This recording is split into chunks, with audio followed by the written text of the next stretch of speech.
back, I said that the back would be 1 inch shorter than the front. So I'm marking 23 instead of 24. Remember, the front is 24. So this one is going to be 23. Then I'll mark the shoulder. The shoulder measurement is 16, which is divided by 2, which is 8. The armhole is 9. 18 divided by 2, 9. Then I'll mark my waistline. Remember, the waist measurement, the half length of this person is 17, and our back is shorter than our front. So I'm going up by ½ inch, making it 16.5. I'm making the back half length 16.5, while the front half length is 17. So what I mark here now is 16.5 for the half length of the back.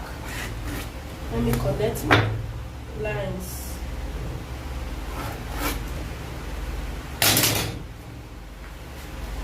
And I'm going to mark my bust span here. Sorry, let me mark my under bust line. It's very important. This is my under bust. So I'm going to mark our bust span the way we did in the front. I'm going to mark 4.5, and I'll be connecting it to this armhole line. So 4.5.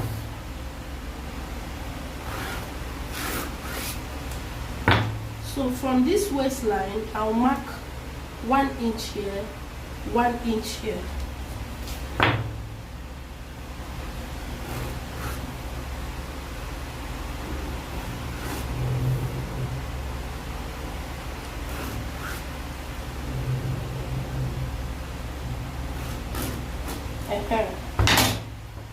So this is what I want for the back. The next thing is there is not much deal on this back. The next thing is to put the bust measurements, which is 38. 38 divided by 4, we have 9.5 plus 2 inches allowance. Remember, I have this dot line, and if I do not have the allowance, when you are joining, it will short. So I'm going to put 1 inch allowance for the joining. Then from the underbust is 32. I'm marking 32 here, and I'll shake the darts that will be going. I have 1.5 that will be out here. I'll add it back to this place, and I'll add the sewing allowance. Then the waist measurement is 36. This is 36. 2 inches allowance. Then this one, I suppose I forgot to add my men 2 inches allowance. So this is the underbust 32. This is 1.5. I've added it. This is 1 inch for the joining, and the men allowance, which is 2 inches. Then this waistline is 9 inches. Sorry, for the waistline, 9 inches. 2 inches sewing allowance. Then what is out here is 2 inches plus the joining, making it 3 inches. So I'm adding extra 3 inches to the waistline. Then come to the hip measurement. The hip measurement is 46.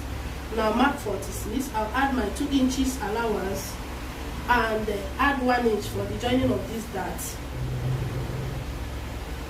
Now connect them this way. Connect.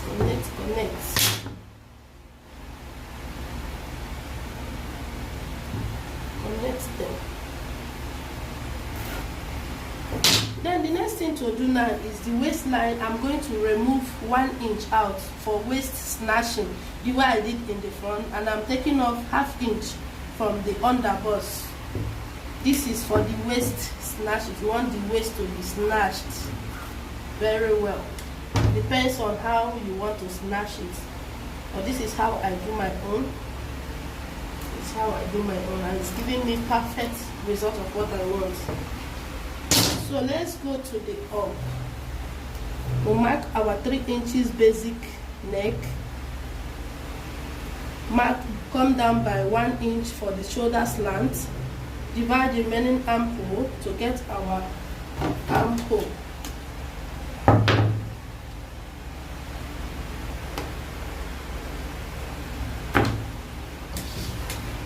Use my straight ruler.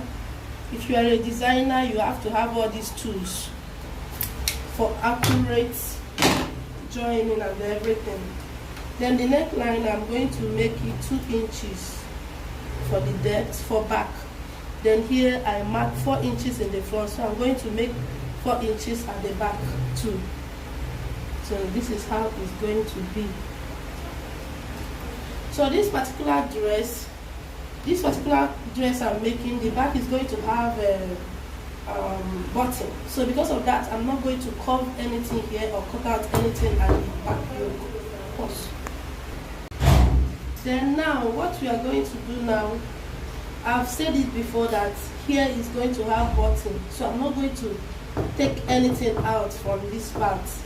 So come to the back line. I want to remove 1.5, just 1.5 from the back, 1.5.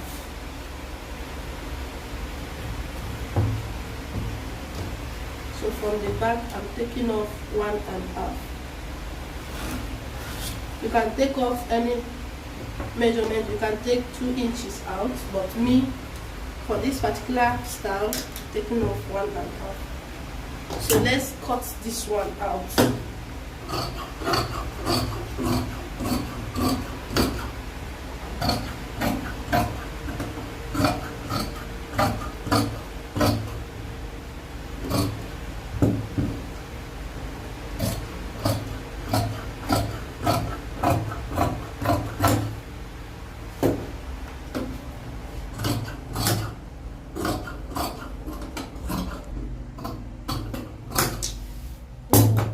Cutting out the yoke, the back yoke.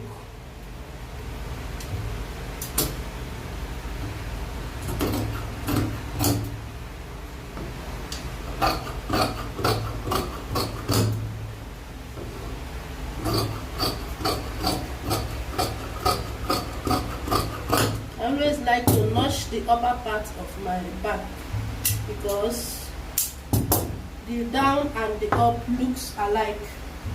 So for me to identify where is the up, I do notch the upper part.